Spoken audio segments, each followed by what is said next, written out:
Bonjour, j'espère que vous allez bien. Dans cette vidéo, on va voir des exemples sur les applications des exercices concernant.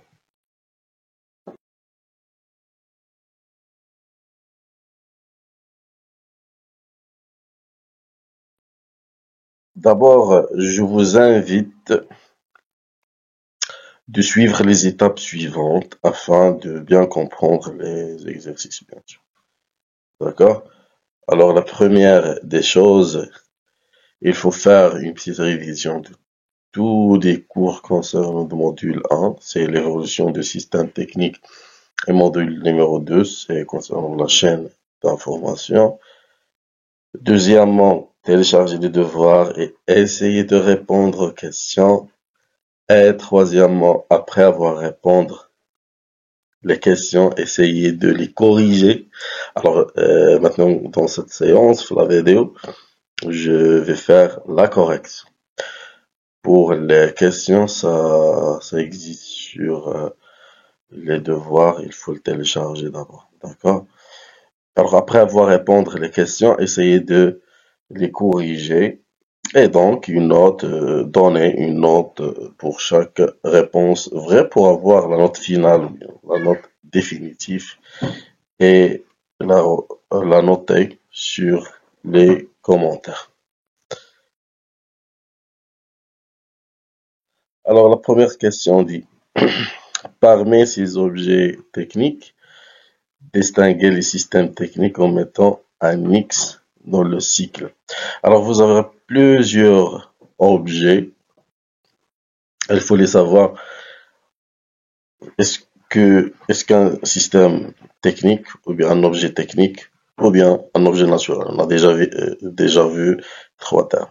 Maintenant, la question demande de distinguer les systèmes techniques.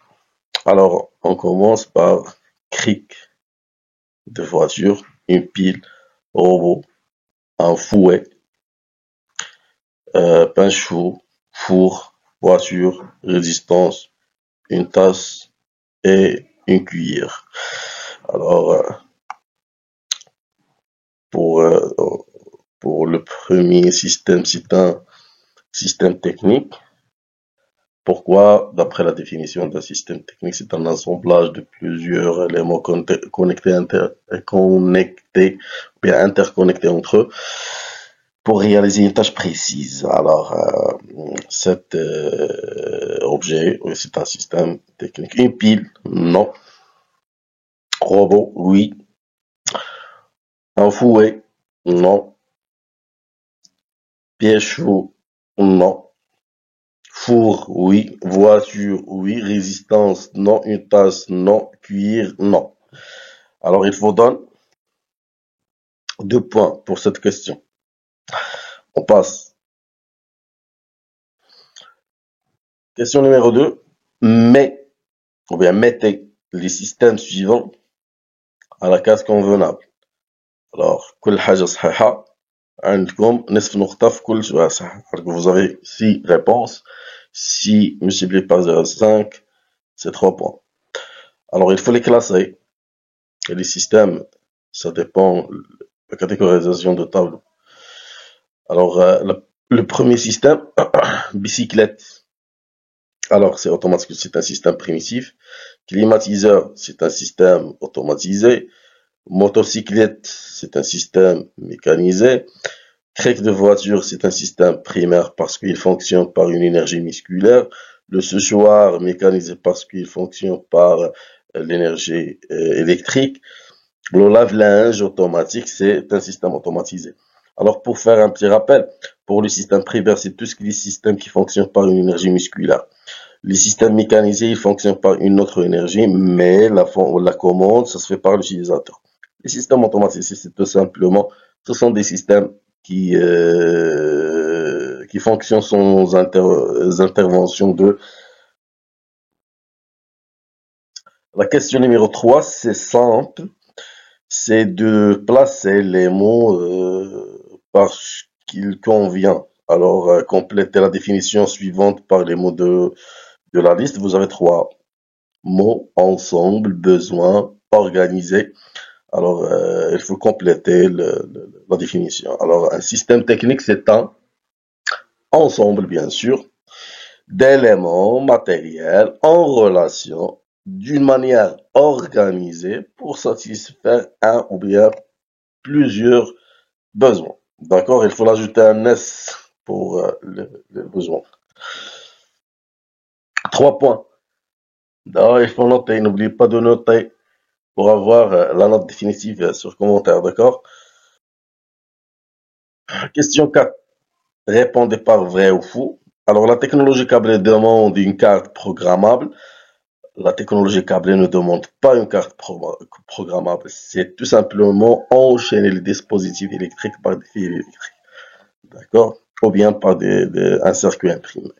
Alors, c'est faux. La technologie programmée demande une carte programmable. C'est évident. C'est vrai. Un robot est tout simplement un système robotisé fait des tâches répétitives. Non, c'est faux. Pourquoi? Parce que la seule différence entre le système automatisé et le système robotisé, c'est la répétitivité.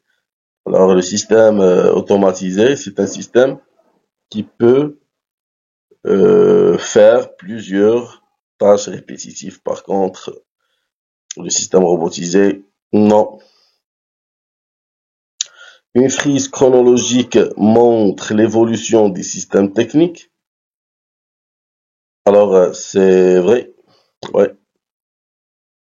Alors, vous avez une partie de cours qui montre cette partie, ou bien cette question. Alors, vous avez 4 points pour 4 réponses vraies. D'accord? C'est faux vrai, faux vrai.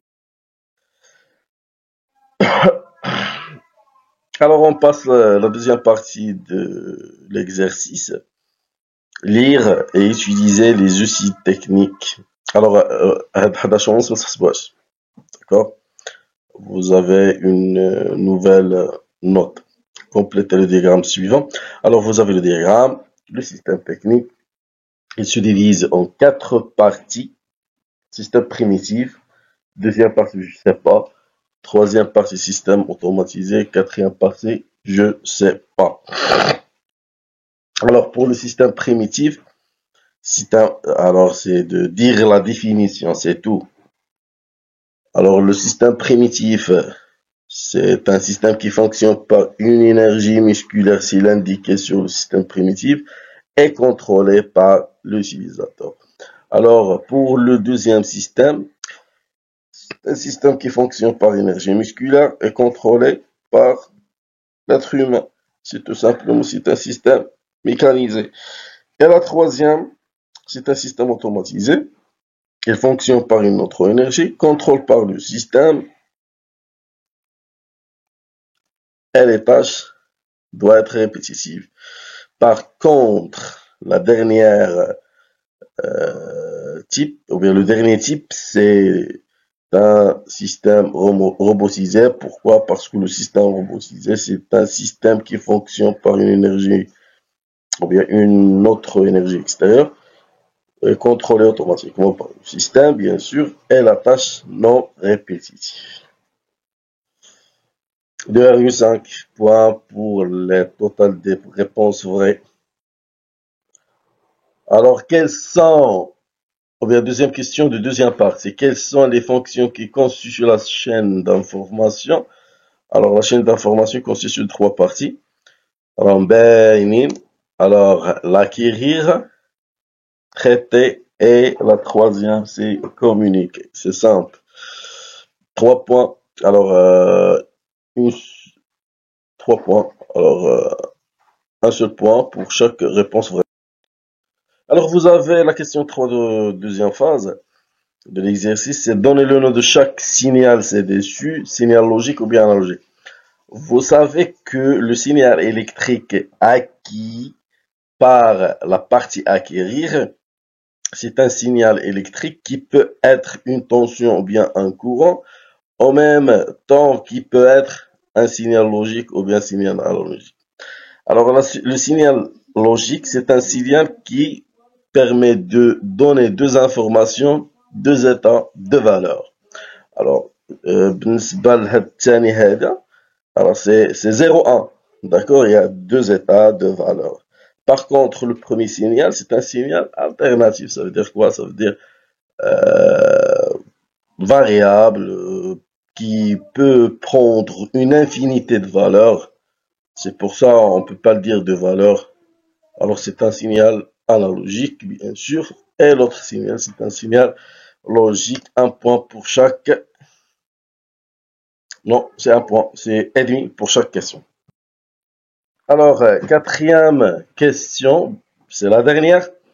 Alors, vous avez des capteurs, il faut les indiquer sur nom, bien sûr. L'image, ou bien le premier image, c'est un détecteur d'infrarouge. Pourquoi? Parce que il y a une partie réceptrice et il y a une partie émettrice, d'accord? Alors on peut parler sur un capteur d'infrarouge, c'est la partie émettrice, c'est d'émettre des rayons, ou l'autre réceptrice de réceptrice, faire une réception de rayons émises par le premier capteur, ou bien le premier lampe. Deuxième capteur, c'est simple, c'est un capteur de gaz, et le troisième, c'est un capteur de vent. Alors, vous avez 1,5 points pour la totalité des réponses vraies.